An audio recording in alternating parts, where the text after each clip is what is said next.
everyone to NTF. It's just such a thrill to have all of you here. We know how busy everyone's schedules are, and I'm thrilled to have this speaker here, and it's clearly of interest to a lot of people. So let me introduce Shelly, and she'll get rolling. Shelly Luhning is a registered nurse, educator, and entrepreneur with a master's degree in nursing and over 21 years of experience in continuing nursing education.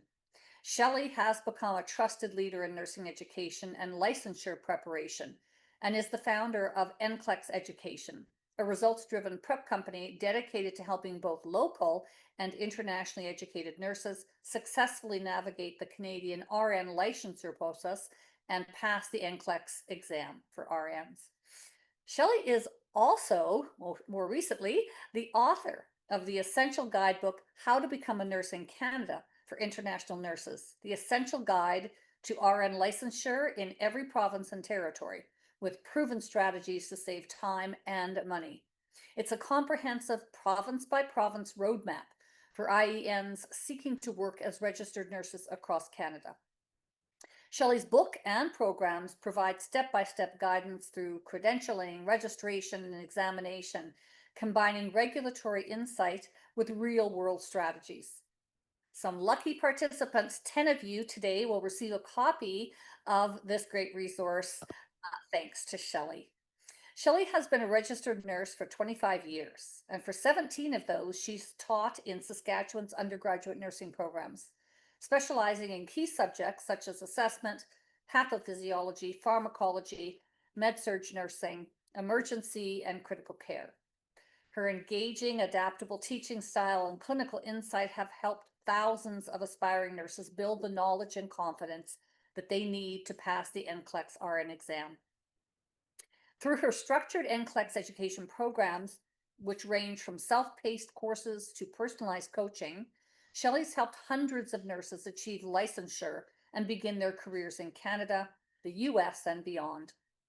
Her students benefit from a 99% pass rate upon completion of the NCLEX education program.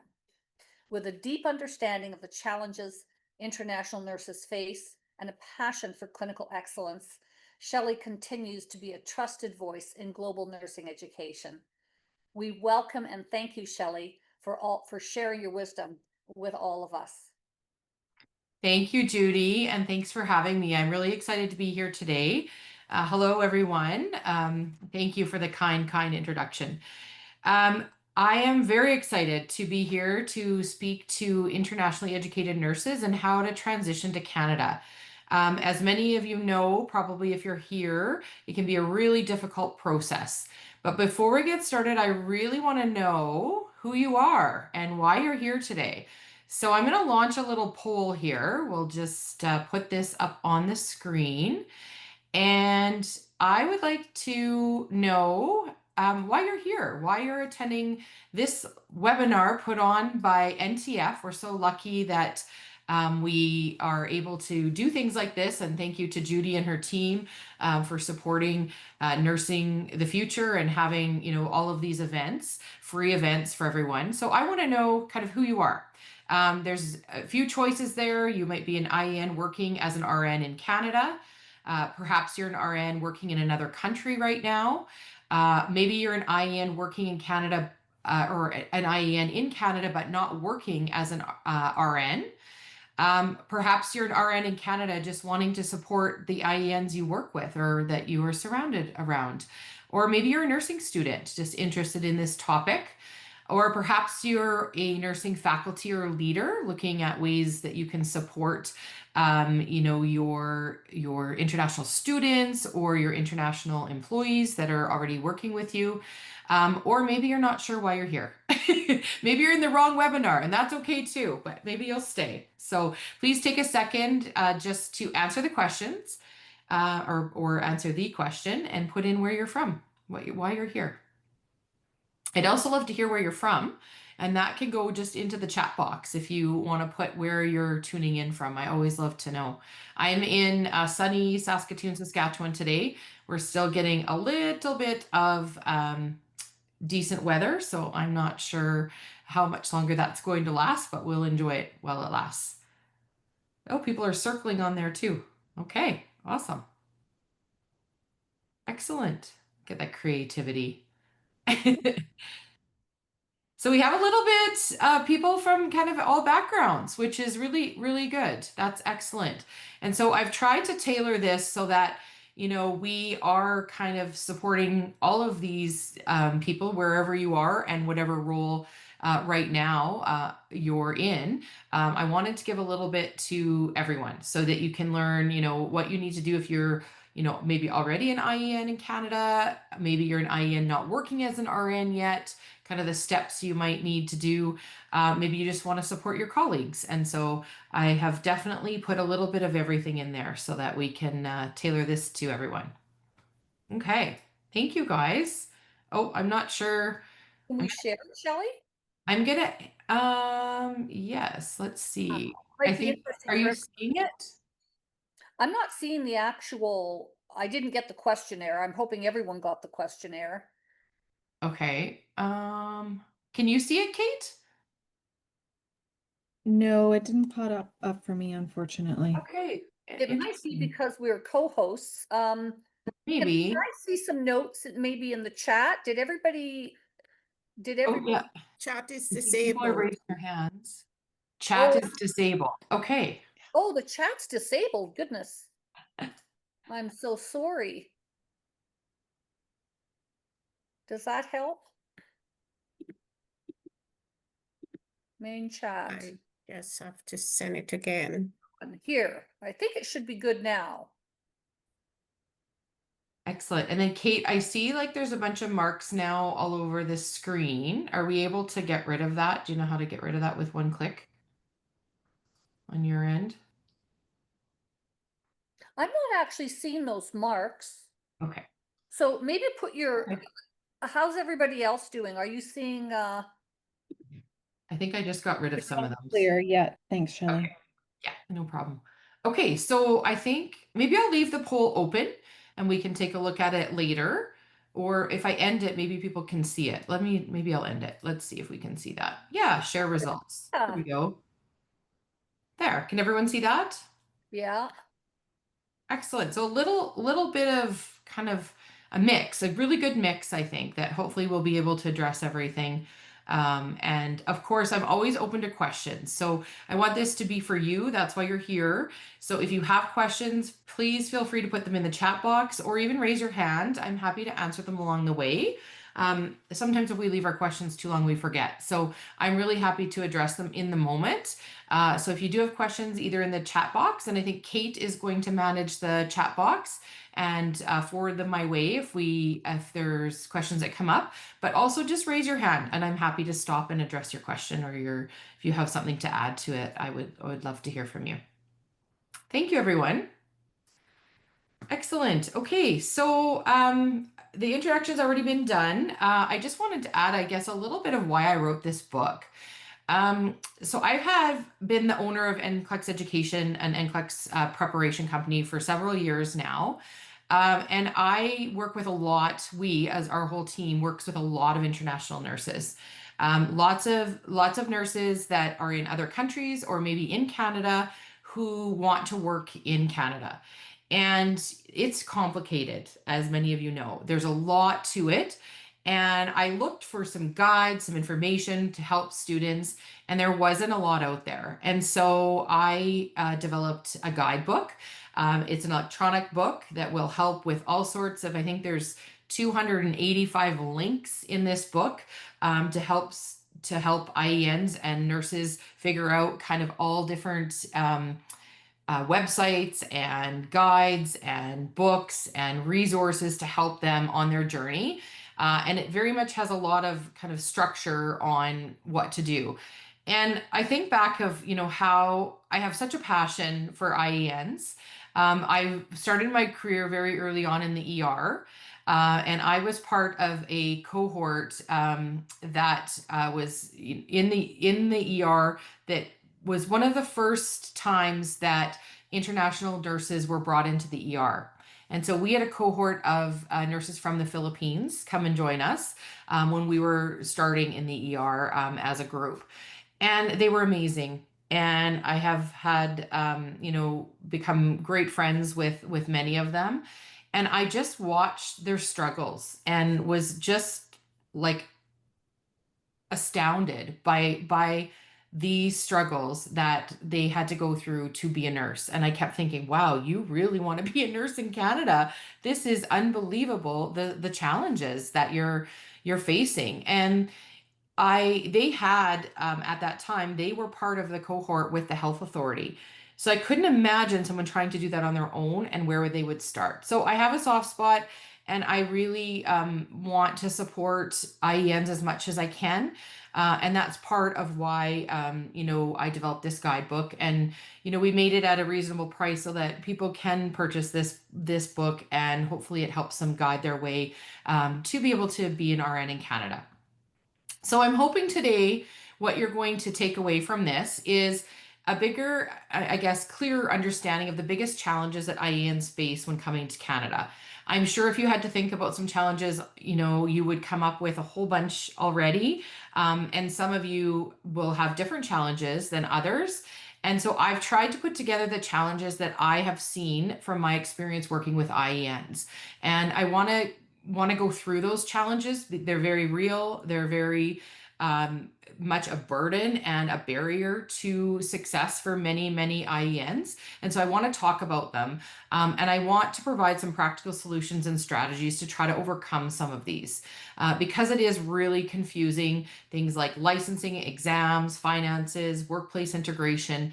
So I'm hoping to go through a bit of all of those things. I also want to provide some resources and supports. So there's some links within this presentation as well. And I believe this presentation will be posted, and the resources will be available to you after. So you don't have to, you can just listen and enjoy, and you'll be able to access this all after. I also want to create some tips for creating a more welcoming, inclusive healthcare environment. I've been a nurse for 25 years this year. And I see the good, the bad, and the ugly that exists in healthcare. So hopefully we can work together and try to create a more inclusive healthcare environment and learn maybe something new in the process here.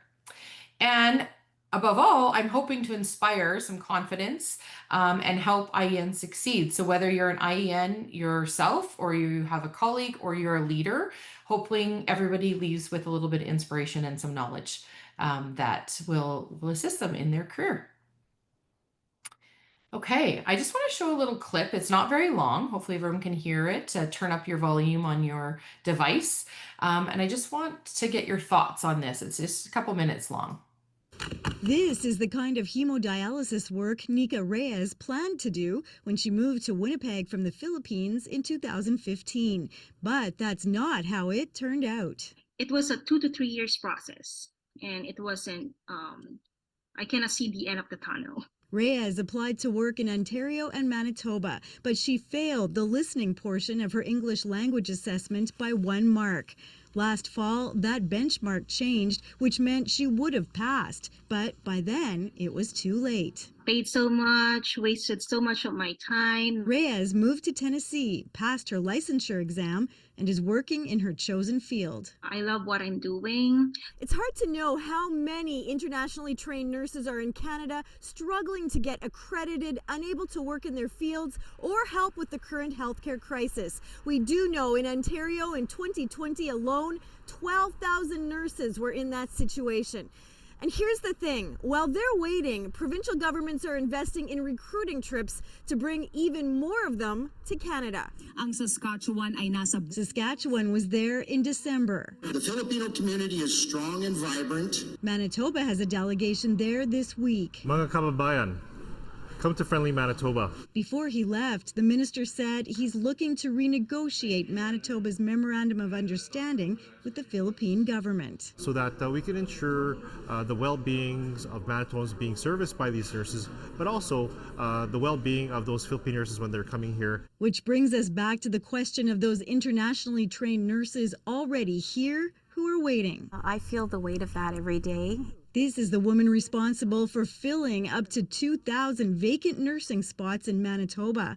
She's recruiting in the Philippines this week, but hasn't forgotten the IENs back home. I need them as well, and I want them in the workplace as much as I do the nurses we're recruiting from the Philippines. Manitoba's health minister says she's working with regulatory bodies to make the accreditation process more efficient. Don't leave Manitoba. Things are getting better. Nika Reyes misses her family and friends in Winnipeg, but she's not coming back. Canada is a good country, but for the nursing profession, it is not. It's not a friendly country for nurses. Karen Pauls, CBC News. Okay, for those of you on, what are your thoughts about this article? It's this little clip. It's a little bit older. But I think it has a lot of information that still is existent today in today's world and what we're living in. I think it's, you know, a few years old. Any thoughts? You can unmute if you like, if you feel comfortable speaking, or just put it in the chat box. Yeah, sad to see the barriers.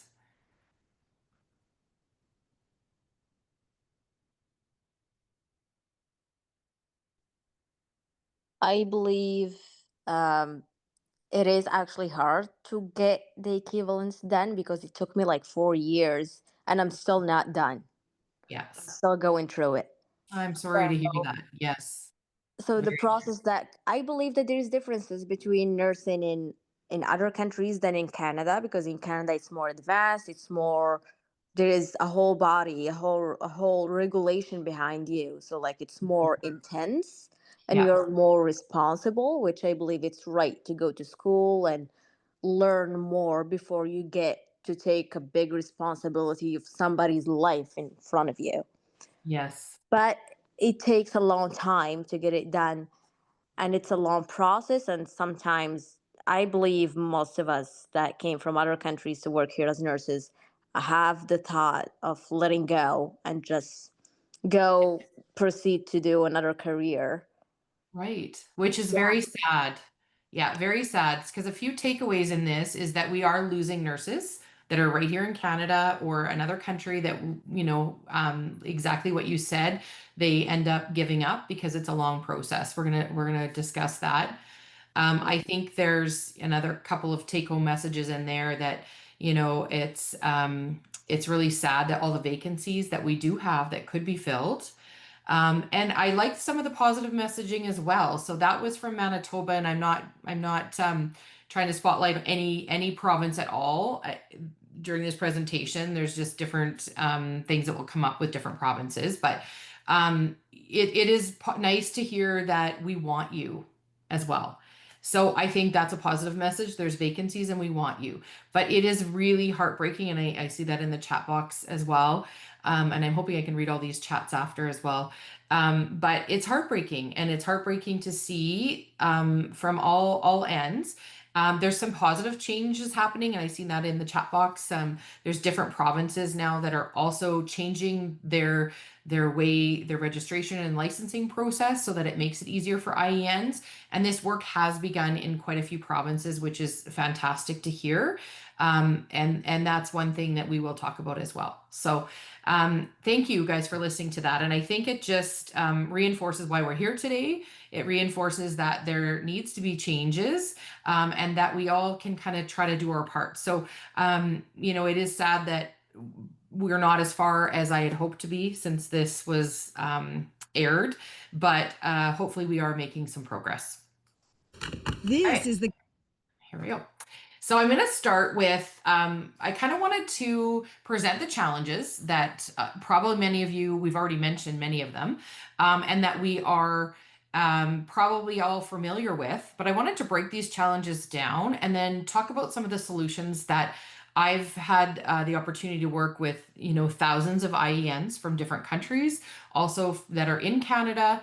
Currently, our team is working with, has a large contract with the Saskatchewan Health Authority to work with the Filipino nurses that were brought on to Canada in, I think it's been a year now, a couple of years, from the Philippines. And we have just enjoyed our time working with this cohort and helping them pass the NCLEX exam. So I'm going to talk about the challenges that I've seen in my role in my career, and I'm sure there's many more. And hopefully, you know, if you have solutions to share as well, I would love to hear them.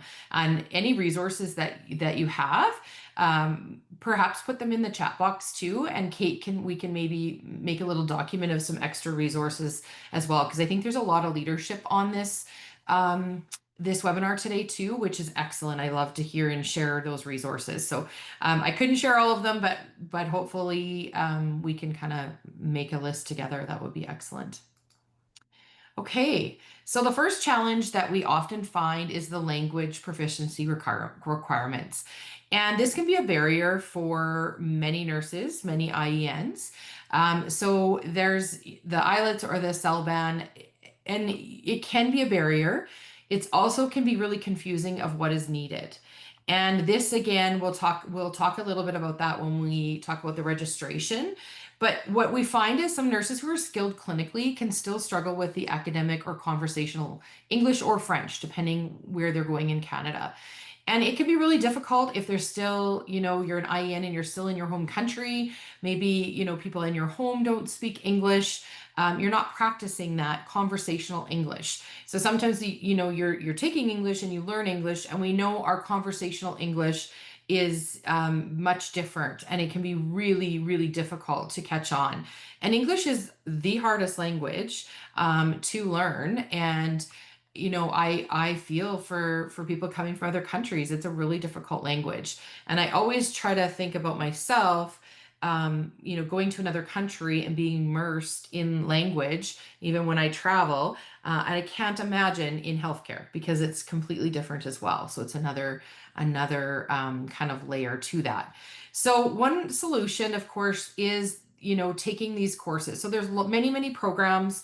The online courses, I put a couple links there for, you know, IELTS and CELBAN courses. There's apps, there's webinars, there's video. The internet has made it wonderful to have a lot of resources at our fingertips. So whether you're in your home country, you're in Canada, and you want to start working on that English, that is, you know, a great place to start. There's group workshops, one-on-one coaching, and really build that confidence is what we want you to build. Trying to speak English wherever you can. So it came up recently in, we have, you know, a large group of Filipino nurses working together on different units. And we're seeing places where they're speaking their home language to each other. And I know that's probably, you know, habit. It's also comfort. But what we really should be encouraging for your conversational English is everyone speaking English wherever we can. And that, you know, is going to strengthen that conversational English even after you pass your IELTS and you are, you know, working in a hospital or a healthcare setting. Really practice that English when you're there. When you're home with your family, of course, you're going to speak the language you are more comfortable with and want to. But try when you are in a healthcare setting to practice that English language, because it is different conversationally as well as in a healthcare environment. So we really encourage that. There's a really neat app here, and I'll just point this out as a resource. Here's the link to it. And it's an app where you can download on your phone, and it's actually in a healthcare setting, and it records you. So it'll give you a scenario, and it will actually record you responding to that patient or that situation in a healthcare setting, and then it will give you feedback. So it's kind of a neat way to practice. It's free, and it's kind of a nice way to practice if, you know, you're nervous to practice in front of other people. A resource like that might be helpful for you. So that's the first challenge that we find. The next challenge, which I'm sure many of you are familiar, and we've already had this comment, is the credential recognition. So oftentimes in the past, internationally educated nurses were told the first step you need to do is go to the NNAS, or the National Nursing Assessment Service, and start that credentialing recognition process. It's very slow, very, very, very slow. They're very much behind. It's expensive and it's often really confusing. And I think one of the frustrations is that this has been told to many people that this is the first step and they are stuck for a very, very long time. So you get excited and you're going to do this, and then you get to this step and it sits for months. They can take months. They can then come back as not even comparable, even for really highly skilled nurses. And this is so frustrating. I cannot imagine. I've seen the frustration with many, many nurses that I've worked with, and it can be, terrible, terrible, terrible. And so I think there's a few guides that I'll give you if you do need to go through the NNAS, but I'm going to give you a little tip. Now with many, many provinces, changing the way they have structured their licensing and registration process for IENs, you may not need this. So before you jump to this, make sure you kind of figure out where you want to license, and we'll get into the licensing piece in a couple slides here. If you do need and decide, or maybe you already have started that NNAS process, one of the solutions is really making sure you have a step-by-step guide. So you want to make sure you look at the provincial paperwork so nothing is getting delayed or rejected. So I always encourage, there's some templates and checklists on the site. Make sure you're looking through and doing all of those things. Sometimes, students or IENs will say to me, it's been months, and then they check and they have actually forgotten to send one type of form or fill out a certain section. And it gets put back to them after months for them just to, fill in one line. So really make sure you are filling out everything completely. Use some checklists, use some coaching if you need to make sure that it goes through as quick as it can. Make sure that your emails are getting to where they need to be. All of those things can make that transition a lot smoother. There still are delays. And the other thing that I really, really encourage is, before you start this process, so if you're new and you're coming to Canada, or you're in Canada and you're wanting to start this process, before you start that NNAS report and that application, look and see if that's something you actually need. So in our book, we talk about, or in my book, I talk about, depending on where you're from, what province you want to register through, all of those things impact whether or not you may even need this NNAS report. And sometimes there's some loopholes in different places, and licensing somewhere else first, and things like that that could expedite the process and actually save you money. This process alone is about $1,000 by the time you're done that application, or I think close to it, between $750 and $1,000, depending on what your needs are. So if you don't need to do this step, I encourage you not to, because it really does delay things. So, make sure you kind of know where you fit, and that it's kind of a roadmap, and every single IEN is different. So it depends on your education. It depends on what country you were educated in, your work experience, where you want to go, many, many factors to this process. And that leads us to the different licensing requirements by province. So this is what I mean when I say, figure out where you're going to go. So Canada doesn't not have one single national licensing pathway. Every province or territory sets its own rules, fees, and exams. And so it's very, very different what is needed where. And so that can be really confusing for IENs and frustrating, but it also, you need to look at it to your advantage. And so when we look at some of the solutions, it's really important to determine which province is best for you. And I say this, many nurses might decide, I want to be a nurse in a certain province, and that's fine, but it may, instead of sitting for 4 years without licensure and having all the complications that go with that, with no experience and several things, it might be better, if you can, is to either register somewhere else. You might have to relocate, and then once you have, that NCLEX exam passed and you're registered in a province, then that makes it much easier to go province to province. So then you are able to move and, work somewhere else. I have a question and I'm happy to take that now. If you want to unmute, Nancy. Thanks, Shelly. It's Nancy Sinclair. Can you hear me? I can hear you. Yes. Lovely. How does there's a lot of new legislation and a lot of activity happening with interprovincial reciprocity and travel. Can you, that sounds very exciting. Can you speak a little bit to that in connection with what you've just talked about, please? And thank you. Yes, you're welcome. Yes. Things are changing almost on the daily basis. It's really difficult to keep up with the changes that are happening because people are figuring out loopholes or ways to do this. And I guess I've been in this business of NCLEX preparation for a very long time. So we've figured out loopholes when, students aren't able to register in their province of choice to start with.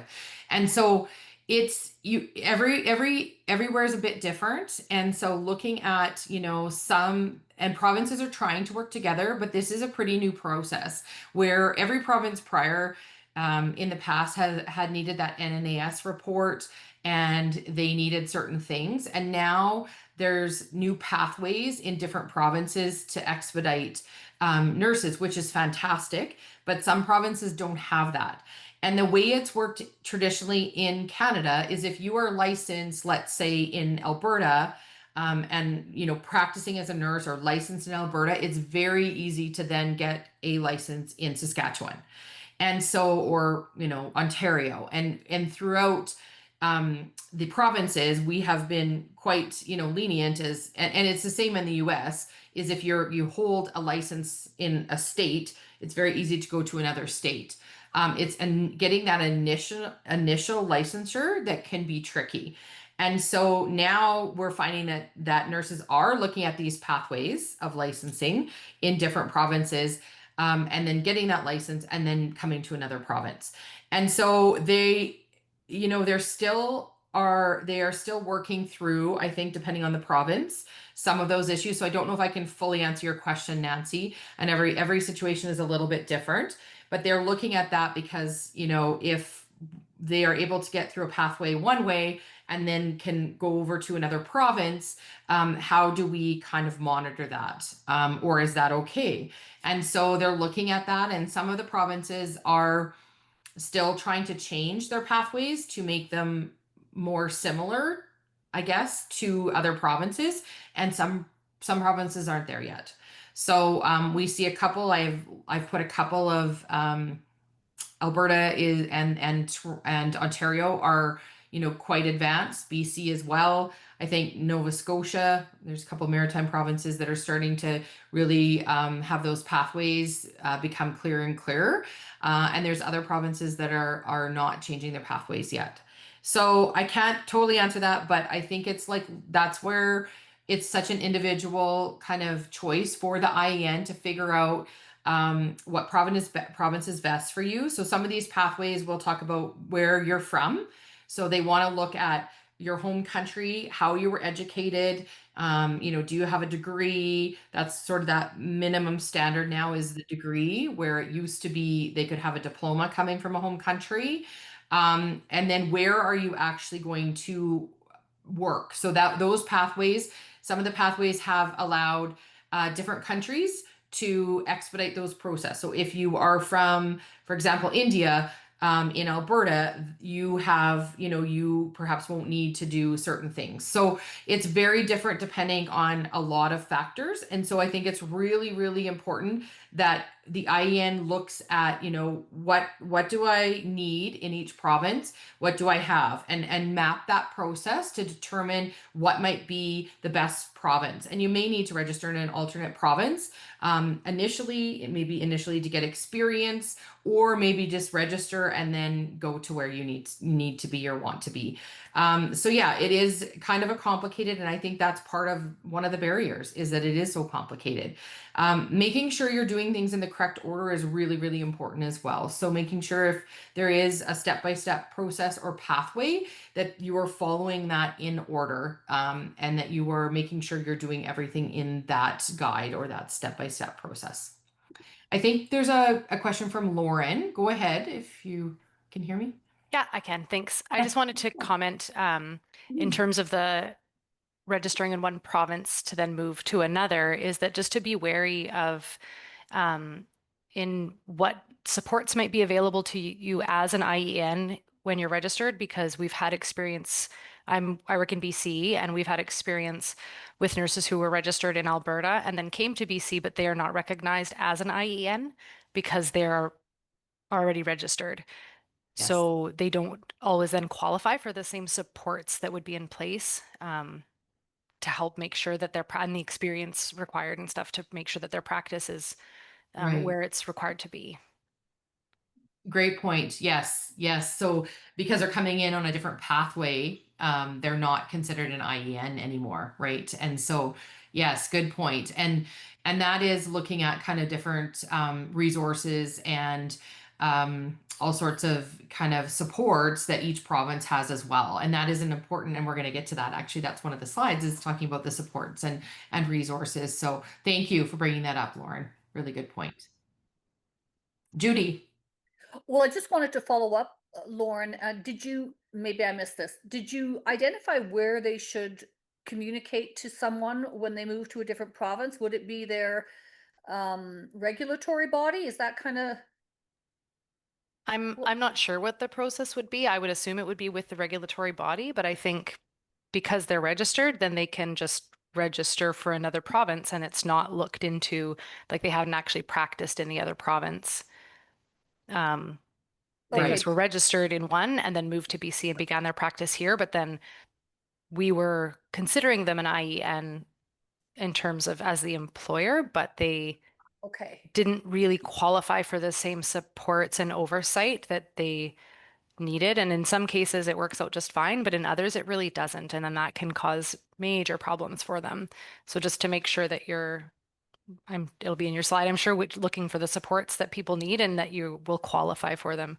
I don't know if there's a way once they're registered and come across for them to say, I'm still an IEN, and for that then the other province to recognize them that way. Yeah, okay, great points. And Shelly, you might comment on that. Yes, yeah. And to add to that, Lauren, it's also there's, the experience factor that comes in. So you had mentioned like if they're not working and they hadn't worked any hours and got any Canadian experience, they in fact still are an IEN, but because the pathway shows that they were registered in Alberta, that's not being kind of flagged. And so that does happen, and that can happen kind of with any province depending. And some are now requiring for that kind of move over to another province that they have worked a certain amount of hours in that province first. So it just kind of depends on the province and province to province and all of those factors. So yeah, it's something to look into and something that's happening right now because there's so many changes with all the different provincial bodies. So definitely something to be aware of. Thank you. So the next challenge is the NCLEX RN exam. So this is where I started this journey. I've been in this space for many, many years, helping students pass, students that have been trained in the US and Canada, as well as IENs from all over the world. So we have students in our programs from all over the world, which I love. It's just so interesting and so rewarding. I've taught nursing, like Judy said, for many, many, many years. This is the most rewarding work I've ever done. And I have had IENs that have had a Zoom party with their whole family in another country celebrating that they've passed the NCLEX and cheering and singing. And it is the most rewarding teaching ever. And my staff too, my faculty say the same thing. They are all master's prepared nurse educators that work in undergraduate degree programs, and this is their best. They love this so much, and it's just so rewarding because lots of IENs have struggled so much, as many of you on here have, and so when you are able to pass this exam, it's a celebration, and it should be. And all these barriers and challenges. So to pass this is huge. So we do know the first time pass rate for IENs, this is the 2025 stats that I have, is only about 46.7%. And the repeat pass rate is 30%. So that's compared to a 87% in Canada and a repeat pass rate of 52. So it's a much lower pass rate. We know that. We're well aware. There's a few reasons that is. I mean, English, of course, our conversational, even the exams and the questions we see, that English can be challenging. If any of you have ever done NCLEX questions, they're challenging in itself. To understand what they're asking can be really confusing. We have an algorithm that helps nurses break down how to read those questions. And what we find is it's not only needed for Canadian trained nurses, but it's really, really helpful for IENs to break down how to read that question step by step. Do this, then this, then this, then this. Because if you're not reading the question correctly, you're not getting the answer. And so we know that. We've developed lots of resources within our programs to support that. And we use a computer adaptive testing because most times nurses from other countries haven't been able to use this type of testing or even maybe multiple choice. Most of our students in Canada do not use computer adaptive testing either until the NCLEX. So it's a really unique kind of exam, and I could speak for 3 days just on this subject, so I have to keep it short. But we do know that even excellent nurses. So I get calls from lots of leaders, from health authorities, from, they're trying to support their IENs to pass this. And they say they're excellent in clinical. They're a great nurse. They're doing well. They just cannot pass this exam. And that's where we come in to help. And it happens. It absolutely happens. There's several reasons. I could have a whole talk on just the reasons why that's happening. And it's stressful. It's so challenging and so stressful. And what we also are finding, so I'm finding that, with the international nurses that are being brought in by contract by different health authorities, there's a lot of pressure on these nurses. And I see it. And, it's so hard. You're brought to another country, you are given a job, you're thrown into that job. Oftentimes you're working as either a grad nurse or in a nursing kind of mentorship nursing role until you pass the NCLEX. And so I remember how hard it was to start a new job, all the pressure, you're working nights, you're mentoring, you're learning all these new things in a new role as a new RN. Imagine in another country, and imagine now your free time has to be preparing for an NCLEX exam. And imagine that also the clock is ticking because you have financial, strains, you have, the pressure from your employer to pass this exam. So the pressure is huge and the time is limited. And so it's extremely stressful. And we know that. We know that this is happening, and hopefully we have some solutions. So we'll get to the solutions slide for this. So really, really important that they have structured, focused prep programs. And I know there's a million things out there. This is why I built my own program, because there is a million programs out there and it's confusing. And many of them focus on different things. And I find that some nurses and IENs are using all different pieces of programs, and they're not focused and they're scrambled and it's confusing and they don't know, what to use. They do need a program that includes content, strategies, questions, and exams.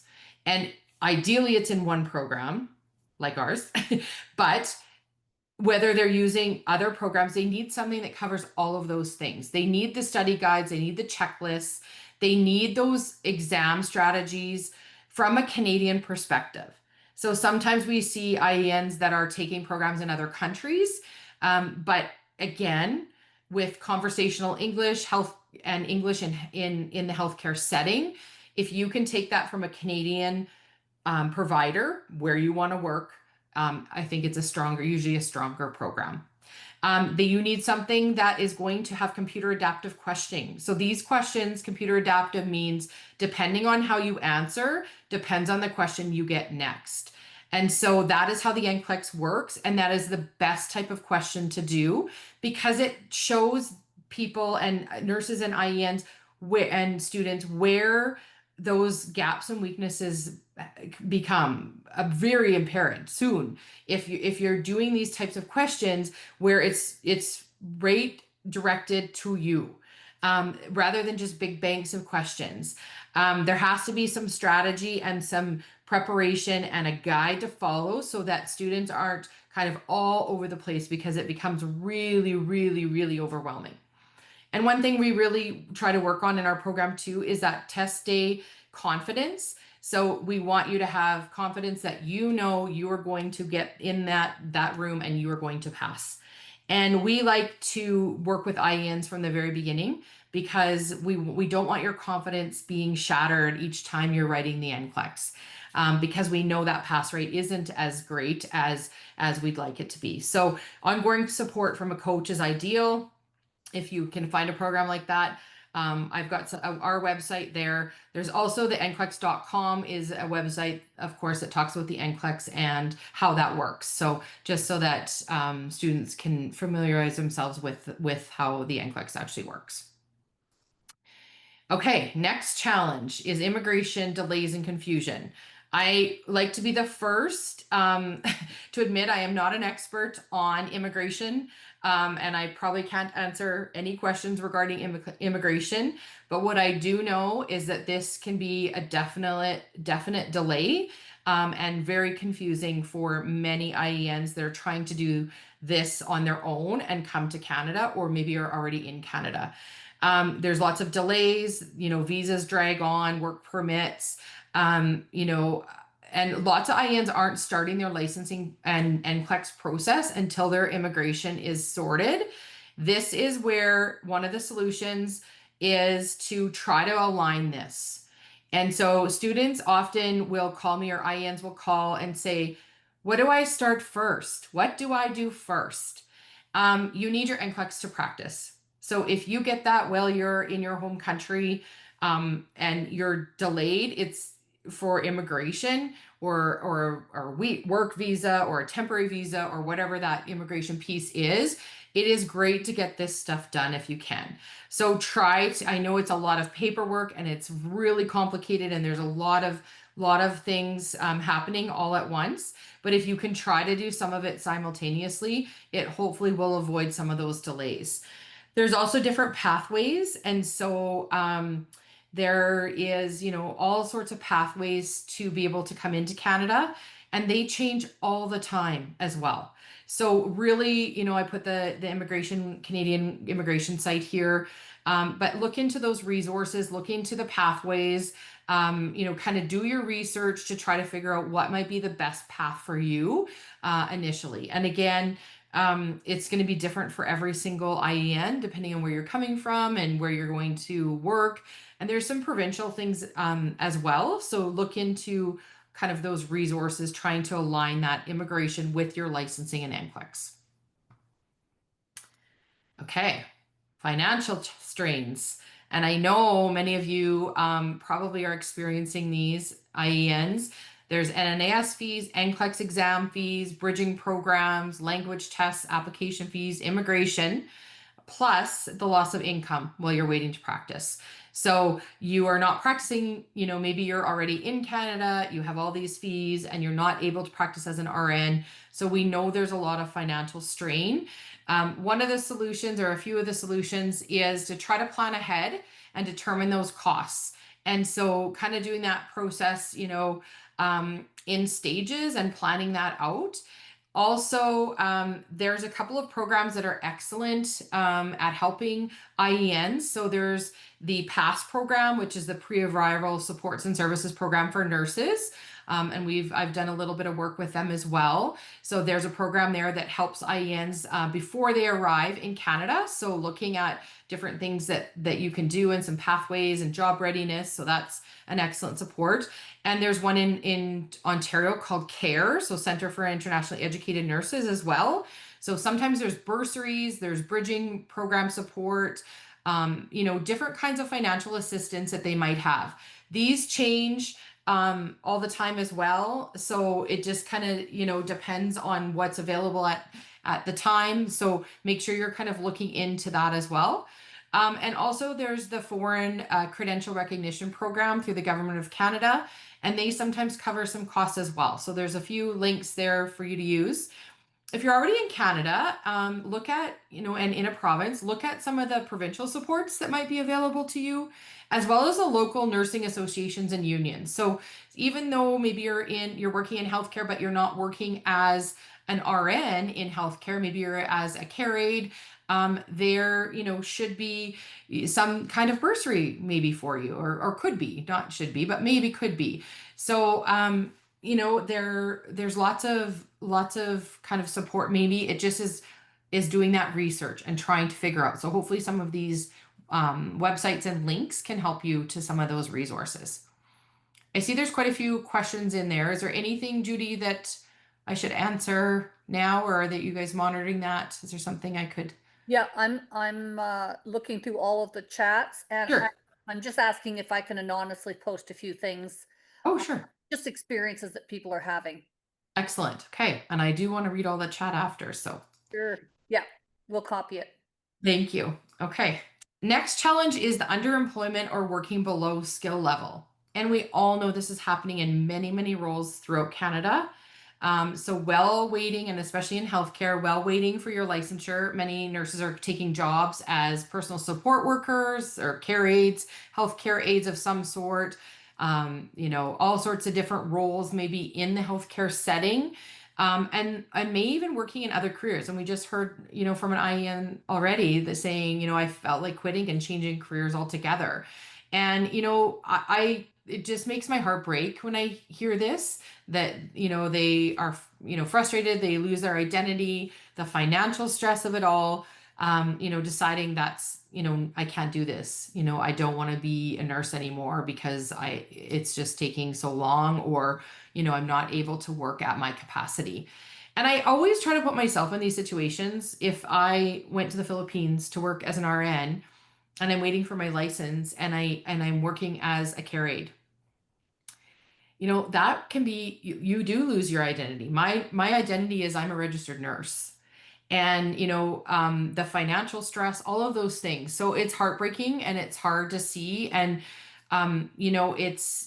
it's looking at some of the solutions we can, and one is expediting this process as much as we can. In saying that, we still do have that this is going to happen.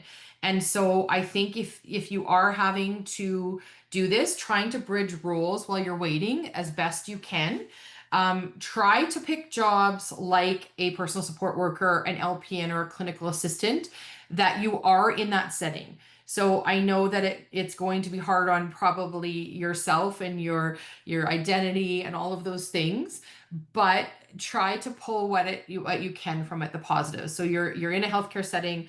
Hopefully, you're working on things like your English and your Canadian healthcare knowledge, and you're building those skills and experience until you can work as a registered nurse.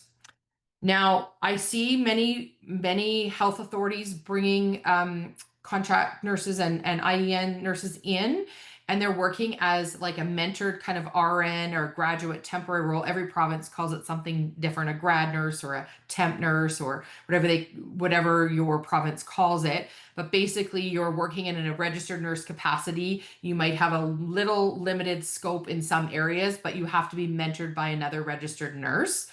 Sometimes this might be too much. And I say that because, some nurses do very, very well in that mentored role. But what we find from our experience is if the IEN is still studying to pass that NCLEX exam, and they're in this temporary or graduate RN mentored role, it can be really challenging, depending on the environment as well.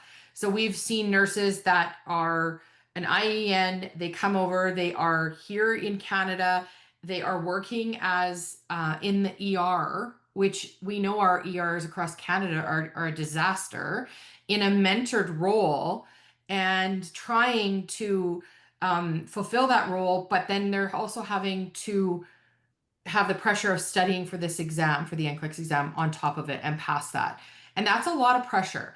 And so as an IEN, I would say, it's okay to say this is too much pressure right now in this role. Perhaps they can move you to a different mentored RN role that is in a less busy area, or perhaps you are wanting to go back to like a PSW role until you pass the NCLEX. And that's okay. And I think it's hard, I think, to admit that, but I can't imagine working. It's hard enough to work in an ER right now, but then you're studying and you have all the pressures of a new job as well, and a new culture and a new home and new family and all of the other challenges that come with that. So try to avoid those high pressure environments. And so this is also for leadership, like looking at, I know those are where our nursing vacancies are, and I think it's okay to have them go back to those areas, but initially coming and having to pass the NCLEX and putting IENs in these high pressure environments is not helpful.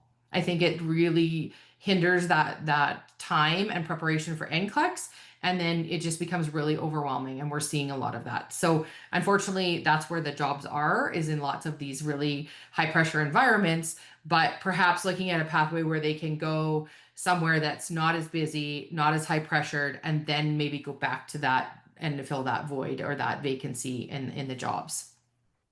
So connecting IENs with mentorship, volunteer opportunities, or bridging programs while they're waiting is important. And I think many of our provinces are doing really good jobs at trying to connect this and build those supports. And even in our province here, absolutely have, done a lot with that. So I'm, happy to hear that we're still working on it, but we're getting there. Judy, question.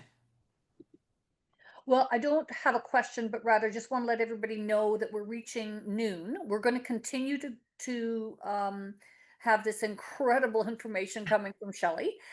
We are recording, so we will be posting the recording. If those of you who need to leave want to see the last part, we'd love for you to stay, but I just wanted to let them know.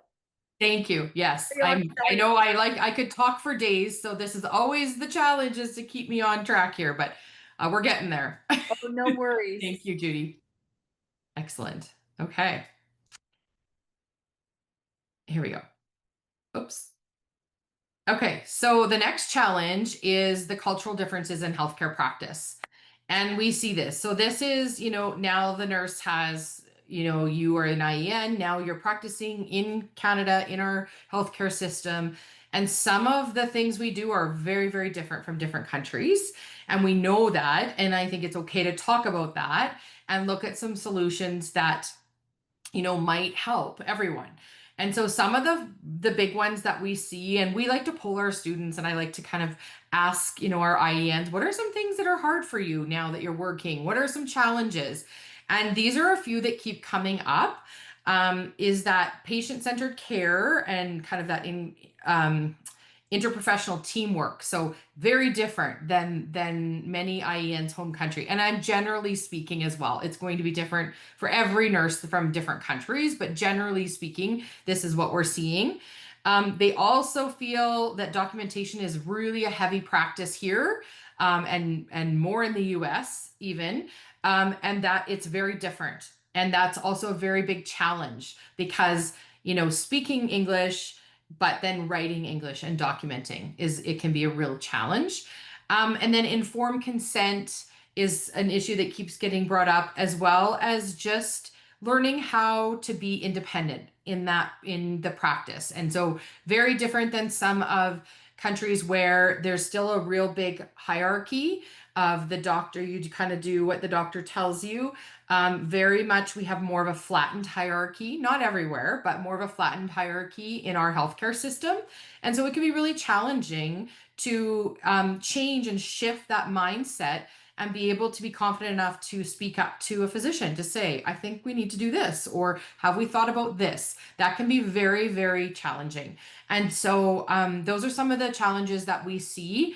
And here are some of the solutions. So there's lots of workshops on, trying to do some workshops on documentation, patient advocacy, and this is for leaders as well. These are things that we know that we can help with. We can help kind of provide some of these things. And there are a lot of resources out there as well. So I have 2 links here. There's lots of free cultural competence courses for us as colleagues and allies for IENs. But there's also lots of free courses on the CNA, including, things like a couple of them are interprofessionalism, and there's lots of really good ones on there for IEN. So resiliency in healthcare, a few of those things that can really help as well.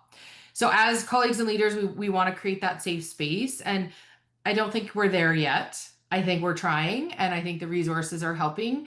But I think education, of course, is key to that. But I think we can do better. I've recently had a loved one in the hospital, and I'm seeing things, and it's hard to watch. And so I think we can be a lot more inclusive and create that safe space, and just try to be mindful, I guess, of how we are and how we are portraying ourselves as well.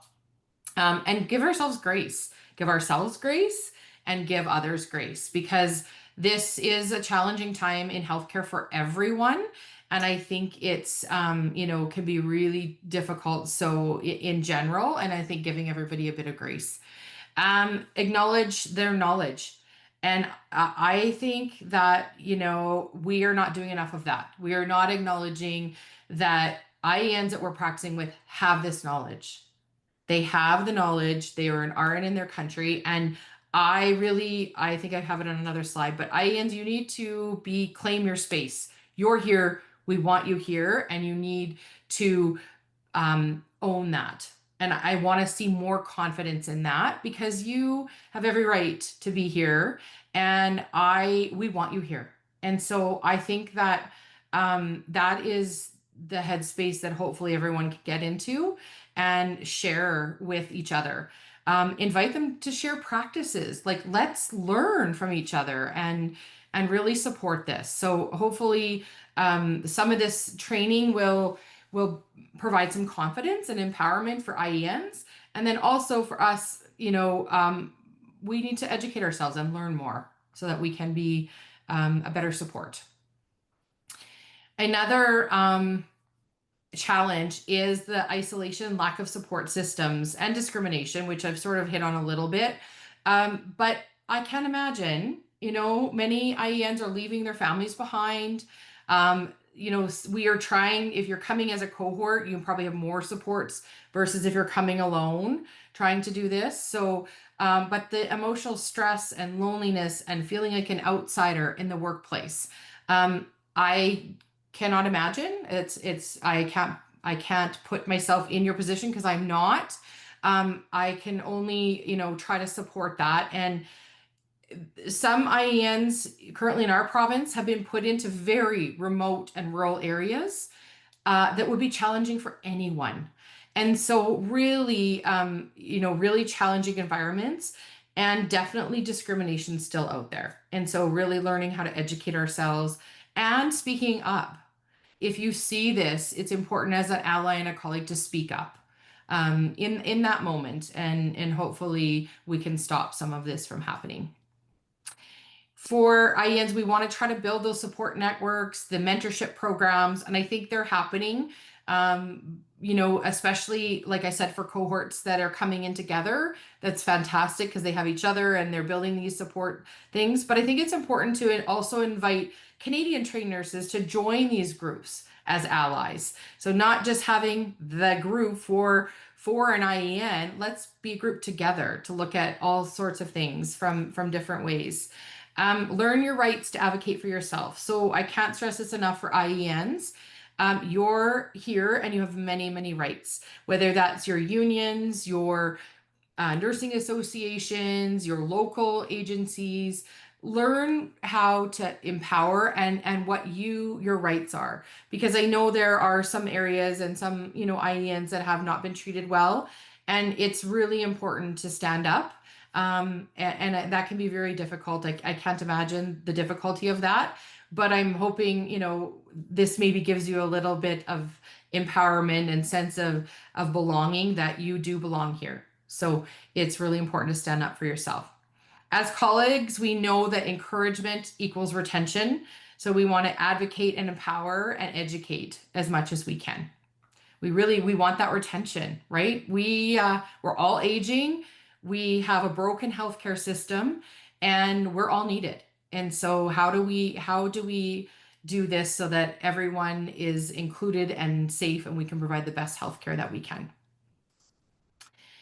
The last challenge is that emotional burnout and self-doubt. And I think this is kind of is a really good umbrella slide that includes all those things we just talked about. Those constant rejection, long waits, failing exams, maybe different kinds of discrimination. All of these things can lead to burnout and doubt. And, deciding that I can't continue doing this and wanting to give up nursing altogether. And so I think that it's definitely a challenge, and it's definitely something we're seeing. And I'm hoping, by finding the right resources and determination and resilience, and even by having things like this, what we're doing today, hopefully can help IENs say, no, I'm going to do this. I can do this. It's challenging, but I'm resilient and I can do this. Looking at different, local things as well. If you need, some kind of employee assistant counseling, settlement services, things like that, available to you in your area, can be really helpful to get through this difficult period. And checking in with each other. It's okay to ask for help, and it's great to check in with each other, because we all need support. And hopefully, if you are an IEN and you are feeling like you're burnt out and you're want to stop this process, hopefully you can reach out for help, and that you can get that support that you need. That's my hope for you. Okay, any questions? I know the chat is full. Yes, the chat awesome. has been very busy. Good. That's awesome. Some comments, but then there are a couple of questions, Shelly, I thought I'd throw at you. One of them is about interviews, which I thought was a really good question. Sort of this idea that you've been talking about, how language challenges and ways of communicating might be challenging for an IEN, but they have to interview for these positions. So are there places that they can go to be coached on interviewing? Yeah, I think I put a couple of resources in there. I'm not sure about specifically interviewing, but I think lots of interviewing now, depending on how the interviews are structured, are the behavioral type interviews. So what would you do in this situation? That one app that I put on there might be helpful to IENs, because it is like, you're typing in or speaking in your response to a patient or to a scenario, and then it's going to give you some feedback. I find that is one of the challenges, that we see is that exact sort of conversational, maybe communication thing that happens in healthcare, but then it would definitely be showing up in an interview setting at the beginning as well. So I don't know, I think it was Pam that asked that question. I'm not sure, Pam, exact resources for that, but I think helping, with the behavioral interviews type questions would be to really learn that English, that conversational healthcare English more as well. That would help. And I'm not sure if anyone has any resources for interviewing for IENs. I'd love to have you include them on here as well. Oh, Ruth. Yeah, we've got Faru is first, and then Ruth is after that. Excellent. Thank you, Shelly, and thank you, Judy, for organizing this. It's such a fantastic space for us to, get to know some of these challenges and also solutionize. And that's something that our group, so I'm part of Provincial Health Services Authority in British Columbia, and that's something that we've been working on in supporting the integration of our IENs coming in. And one of the things that we've noticed and in conversations specifically to that interviewing is really to empower and provide our IENs with the tools and resources on how to prepare for that interview. And so what can be some of those topics or conversations that could come up as questions. So rather than it being more like we're testing your knowledge knowledge, we can sort of assess where an IEN is at and what supports will be required for them going forward. And I know that there's a lot of leaders in this call today, and I think that's something that I would probably encourage health authorities across the province to be able to see and do with their talent acquisition and human resource partners, is to be able to sort of provide those tools and resources upfront to our IENs so that they can prepare themselves coming into the interview feeling confident to be able to answer and share their experiences. That's excellent. Thank you. Ruth, you had your hand up. Did you want to say something? Yes, just like to address about the interview question. So first of all, thank you so much, Shelly and Judy, to have this session. It's absolutely very informative. And the comment I'd like to share is that Care Center for Internationally Educated Nurses is very fortunate to have many partners, actually hiring managers to be volunteers with our programming so that we can actually do mock interviews with IENs. Sometimes I fill in because I've been in nursing for a long time, as Judy probably know, and I have hired many IENs in my career. And one of the things that sometimes when I fill in to be that hiring manager through our mock interview is that I tease those IENs at the end. I say, you know what? I know I just bought a beautiful pair of shoes last night and I wear it this morning, but guess what? Watching my shoes is not going to get you the job. So what that means is that because many IENs are from traditional cultures and they are very humble people, they are solid experts in clinical areas, but they don't know how to sell themselves. And actually they find it very offensive to need to sell themselves because many of them will get a job after graduation and they just carry on in the same organization or in the system of hospitals or healthcare services providers. So what I'm saying is that as Canadian nurses, I think we ought to provide that support, to be honest with our IENs, to let them know that there are things that they need to do. I know that we need to be culturally sensitive as well to the IENs, but to help them overcome that barrier. They have so much to offer, right? But that's just because they don't behave or fit in the mold or the norm of an interview, they don't get the job. And that's a really big loss to the Canadian healthcare system. And so that one of the things, as I mentioned at Care Center, is that we really provide that on the ground level support, started by helping them draft the appropriate resumes, cover letters, because you don't want to put everything into the letter or the resume if the job posting is not matching, right? So effectively, a lot of those CVs got screened out. So they don't even get into the interviewing process. And if they're lucky to be in the interviewing process, you certainly do not want them to fail.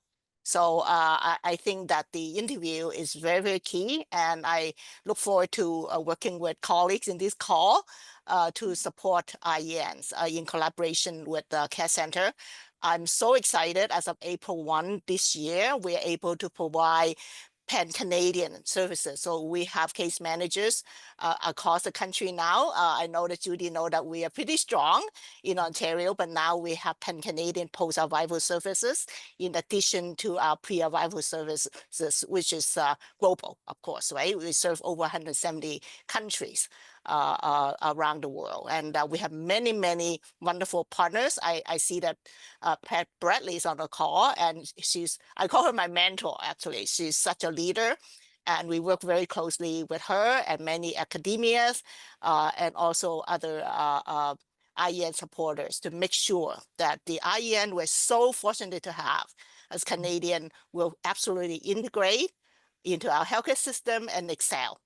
And so they should. So thank you so much. It's too long-winded comment. And again, congratulations, Shelly and Judy. Excellent session. I just want to add something, Shelly, that Ruth has just been an incredible supporter to all the IENs like you. I mean, these two people, you guys, you need to be in touch with them because they have this heart for IENs like I have just never seen. They will get you the supports you need. So thanks so much, Ruth, for being here and making those incredible comments about the interviews. Shelly, there was a question that kind of links here, and it's about whether or not you know of programs that can help the mentors. Yes, yeah. The mentors help the IEMs. Yeah, and that's actually when Ruth made all those great suggestions and shared all the resources they have at the care center. It's excellent. I'm so happy to hear that. And I've met Ruth before. We've worked a little bit, and I'm glad I didn't know all the absolutely phenomenal leaders in the IEN space I didn't know everyone that was on here. I would have been a lot more nervous starting. So I'm glad I don't know till now that everyone's on here. I didn't have a chance to scroll through the participants. So we have a lot of knowledge here, which I'm so happy to hear. I think that's exactly it, Judy, is not only preparing the IEN, but how can we prepare the nurse managers and the leaders to ask different questions? So they're not fitting a mold, as Ruth said, but how do we ask appropriate questions? Because we know they'd be great for the job. What do we need to ask, and how do we need to structure those interviews differently? So I think it's both people doing their parts. And I don't know off the top of my head some of the resources that are available. And I think some of these resources are being created because we're in a different situation. And it's great to see, and hopefully we can create some of these new resources and supports that can shift and change things. And so it might be something that's needed, or perhaps someone knows of something that is available that could be provided to mentor, interview techniques or strategies to structure interviews for IENs. If anyone knows anything, we'd love to hear. But perhaps it's an opportunity to develop something as well. It sure sounds like it. Yeah. Ruth or any of the other specialists outside of Shelly and IEN on the call, do you know of programs that are out there to support individuals working with IENs to help them frame that relationship? Is there anything we're missing here? Or is it an area that we need to get some people working on? Yeah. Anybody? I don't want to take over the session here. I just thought that perhaps you will take some time to visit our website. We do work very closely with the Canadian Nurses Association to form a mentorship program. So we are very, very fortunate to have wonderful nurses that volunteer their time to be the mentors. We call them expert nurses in Ontario. Last time we have over 30 employers as our partners, so that we are able to capitalize on their contribution as well to support the IEN's workplace integration. Yeah, be very happy to answer any questions that you may have, and looking forward to absolutely closely working with each other, because I see that there are times that we can learn from each other rather than we inventing the wheel. Absolutely, Ruth. Absolutely. Yeah. So Ruth and Care the website is in the chat, and we will copy the chat and we'll share that on our website as well, because there's a lot of really great information in the chat already.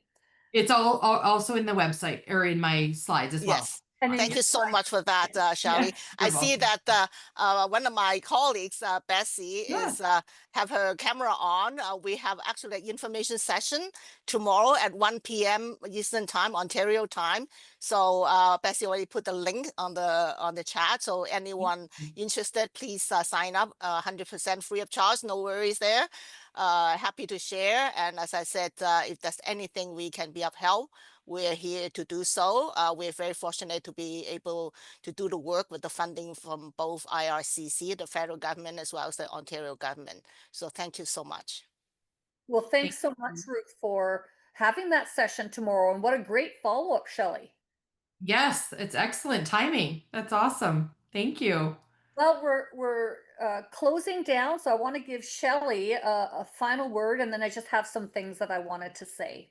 Sure. Yes. So I just want to thank everyone for being here. I think it was, it looked like a great mix of people that are all have a vested interest in this area. So thank you everyone for coming.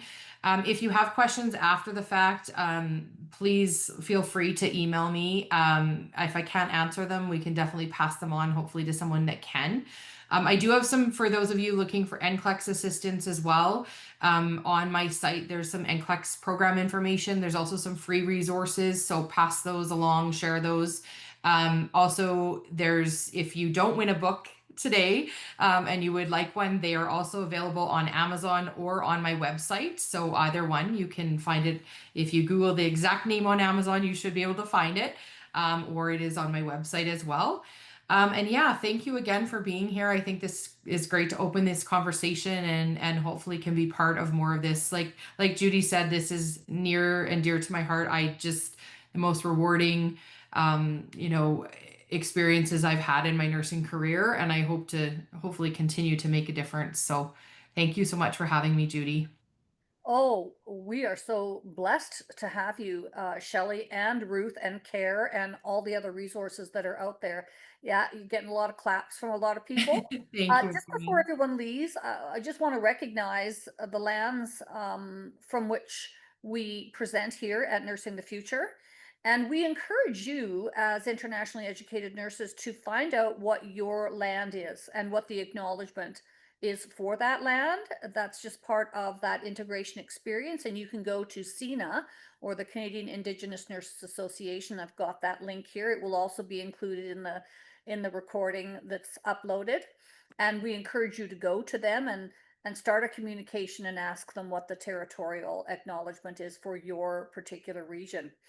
The second thing that I wanted to say was we have an evaluation, and I'm just going to probably send that information out through the website to all the individuals who participated today. So we really appreciate any insights, any feedback that you can give us on NTF Live. We just want it to meet the needs of our demographic.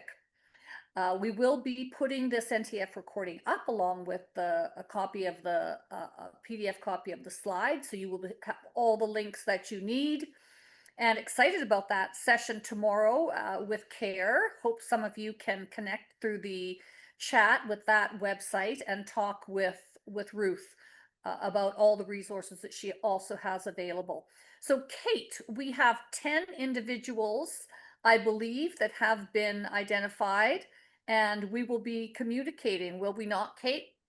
With those yes, I have sent out the 10 draw winners digital codes for their digital book from Shelly. So Shelly, we are so thankful for this resource. I don't know if you know, but Shelly has a very distinct approach to making sure that all her content is constantly updated as much as can be, so it's accurate Canada-wide, which is so important for what you guys are going through. So we're so excited to share 10 copies with you guys. Thanks so much. Absolutely. And I just wanted to mention one other thing, and that came from one of the participants about a YMCA mentoring program through immigration services.